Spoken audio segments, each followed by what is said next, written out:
right. Baba, baba. Hey, ladies and gentlemen, are you ready? I feel good. Oh, yes. Oh, my love, I wanna make you move. Hey, hey, baby, all night long. My song is bad for you, baby, and everybody say with me. I gotta be the good baby. Hola, ¿qué tal? ¿Cómo andan? Les doy nuevamente la bienvenida. Sacando un poco de cuentas, prácticamente pasó una semana. Bueno, mañana se va a cumplir exactamente una semana de las elecciones provinciales. Claramente hay un ganador, es Martín Yarlora, pero también hubo inconsistencias, porque así lo denunciaron de ambos partidos, ¿no? Los que tenían las mayores chances de ganar, algunas dudas. Y eso, de alguna forma, tiñó lo que tendría que haber sido una celebración plena, por supuesto, de las elecciones. Una vez más uno tenía la herramienta, el poder de ir a las urnas. Vamos a hablar también un ratito de la participación un poco más baja que en elecciones anteriores y demás. Pero para hablar de ello y de los temas nacionales lo voy a sumar a Sergio Supo, colega de Cadena 3 Argentina, ya un invitado de la casa o uno más de la casa, ¿por qué no? ¿Cómo estás, Sergio? Bienvenido. Hola Cruz, ¿cómo te va? Muy bien, ¿cómo estás? Bueno, muy bien, muy bien. Lindo tenerte, la verdad, Sergio. Bueno, primero que nada, hacer una evaluación de lo que ha sucedido en las elecciones provinciales, ¿no? Hay un ganador, se está haciendo un conteo definitivo, es probable que el mismo miércoles de la semana próxima ya se pueda saber justamente el resultado, pero mientras tanto hubo una sensación de duda por parte del elector. ¿Quién tuvo la responsabilidad o la culpa? Bueno, claramente la responsabilidad es de la Justicia Electoral Provincial de Córdoba, que no estuvo a la altura de las circunstancias en la contratación de dos empresas que no respondieron como se esperaba, con la celeridad que se espera o se debe esperar hoy en el año 2023, revolución digital mediante. El resultado era inevitablemente ajustado, es lo que se vio. Igualmente, podríamos haber tenido un gobernador que pudiera festejar su resultado y un perdedor que reconociera su resultado a las 10, 11 de la noche del domingo. Eso no ocurrió. El recuento se hizo mucho más lento de lo esperado y que lo anunciaron. Se había anunciado por parte de las empresas pomposamente que se iba a utilizar inteligencia artificial, etc.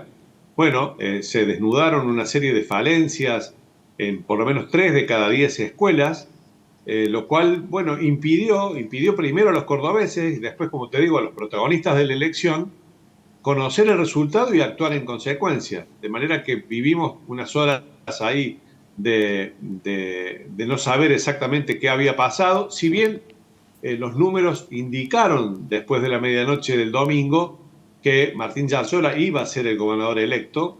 Era la tendencia que se estaba consolidando minuto a minuto y que se terminó de consolidar durante la madrugada y que de alguna manera seguramente lo que va a terminar corroborando el escrutinio definitivo, que esperemos termine a mitad de la semana que viene, ¿no? Tuvo una serie de condimentos esta elección, una la que marcábamos recién, la deficiencia quiero decir, en el sistema de conteo de votación, y otra vinculada a la participación baja. En un principio se hablaba de un 60%, bueno, después los números fueron mejorando y terminó en un 68%. ¿A qué crees que se debió que el cordobés perdiera el interés de ir a las urnas?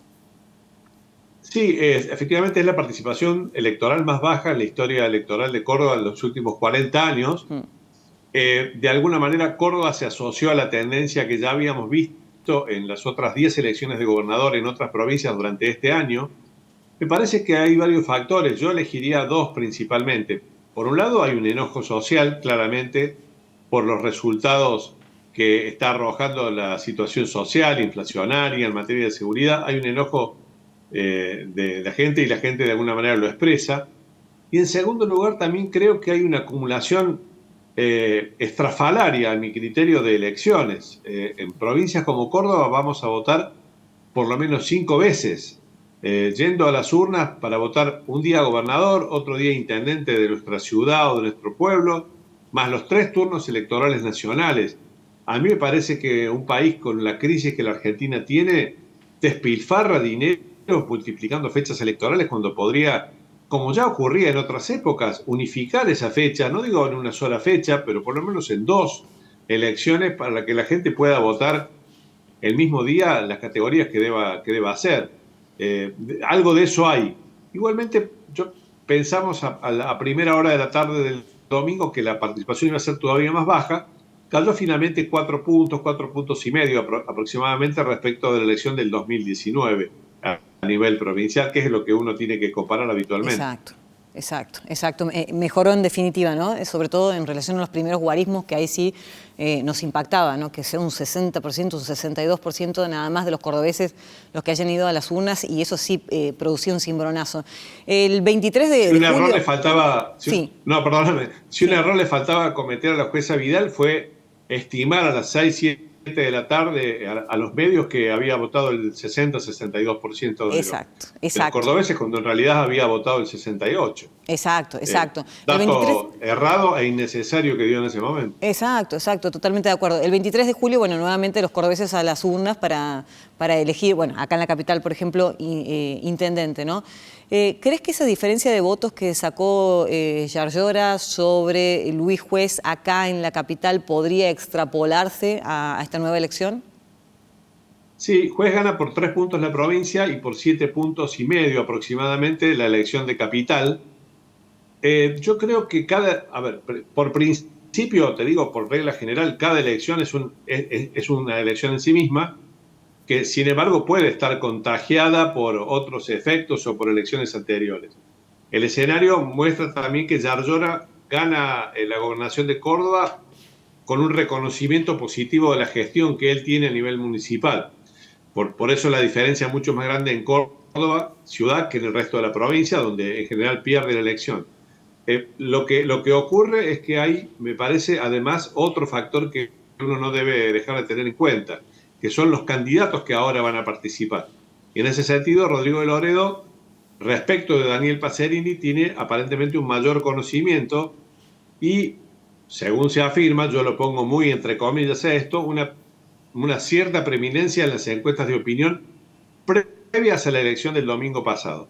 De manera que creo que hay 2 factores que se van a combinar y veremos qué resultado dan. Por un lado, el resultado que tenemos del domingo pasado, a ver si eso se refleja luego en la elección municipal, y luego la performance que tengan los 2 candidatos protagonistas, que van a ser Pacerini por el oficialismo y Rodrigo de Loredo por Juntos por el Cambio. Que hasta ahora entiendo que la campaña de ambos ha sido medio tibia, y porque no terminaron de poner primera, en definitiva, por lo que había sucedido a nivel provincial con las elecciones, ¿no? Estas inconsistencias, Sí. Errores, dudas y demás, me parece que no los dejó empezar a pensar en lo propio a los candidatos a intendentes.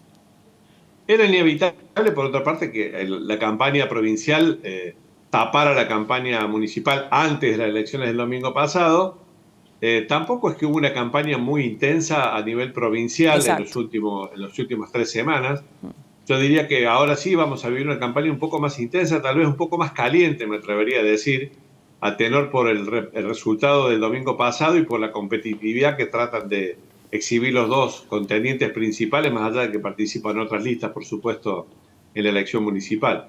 Pero claramente me parece que va a ser una campaña un poquito más caliente y que recién va a arrancar la semana que viene, me parece, en forma de interés público. Bien. Te llevo al plano nacional porque mientras estábamos, o todas las miradas, por supuesto, de los cordobeses estaban puestas en la elección, se terminaban de definir el día anterior los precandidatos a presidentes de la Nación. Entre ellos, Juan Schiaretti, ¿no? Que en definitiva ratificó su decisión firme de presentarse. Sí, Schiaretti inicia esta campaña con una cierta desventaja. Hay claramente tres fuerzas políticas que acaparan la atención nacional.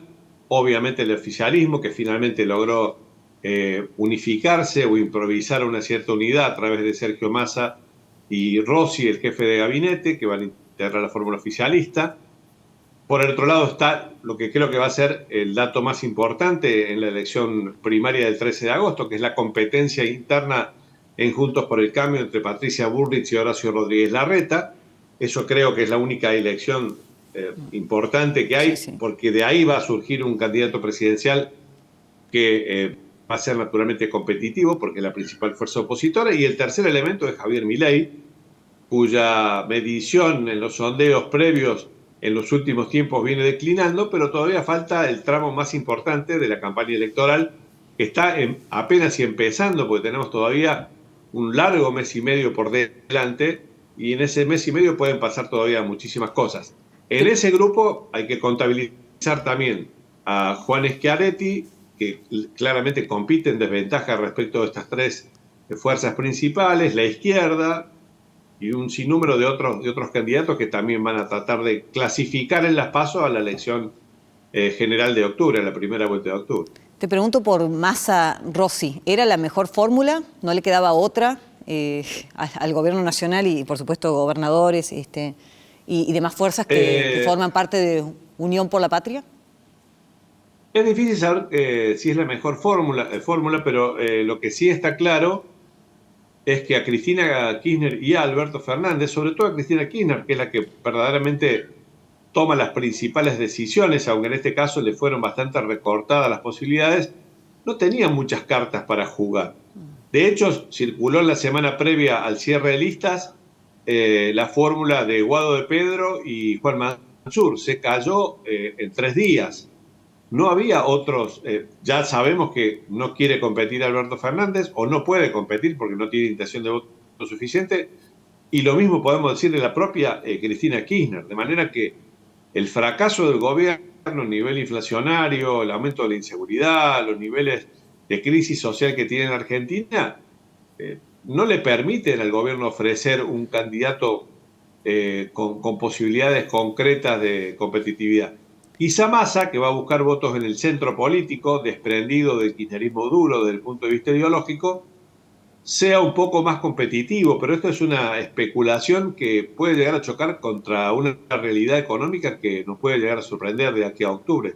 Falta todavía mucho tiempo, teniendo en cuenta que miramos el 13 de agosto, pero entre el 13 de agosto y el tercer domingo de octubre, que es la elección general, la primera vuelta de la elección general, falta todavía mucho tiempo y la realidad nos puede dar todavía algunas sorpresas, gratas o ingratas, no lo sabemos. Una eternidad falta. Te pregunto la última y muy cortita. ¿No le están haciendo daño a la coalición o a la fuerza Juntos por el Cambio, Larreta y Patricia Bullrich, por el nivel de enfrentamiento que tienen ellos?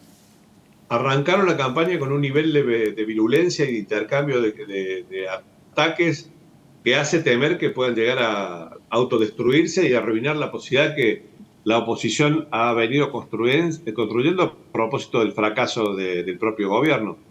Va a depender mucho más de la responsabilidad de ambos, porque una cosa es competir y otra cosa es tratar de destruirse. Exacto. Y lo que empezaron a insinuar en el comienzo de la campaña es que se están destruyendo políticamente de forma mutua. Gracias. Eso naturalmente invalida las posibilidades. Gracias una vez más. Te mando un abrazo. Nos estamos viendo pronto. Un abrazo enorme. Muchas gracias. Nos vamos a la primera pausa. Ya venimos y hablamos de economía, de la economía del país. Pausa. Hey, ladies and gentlemen, are you ready? I feel good. Oh.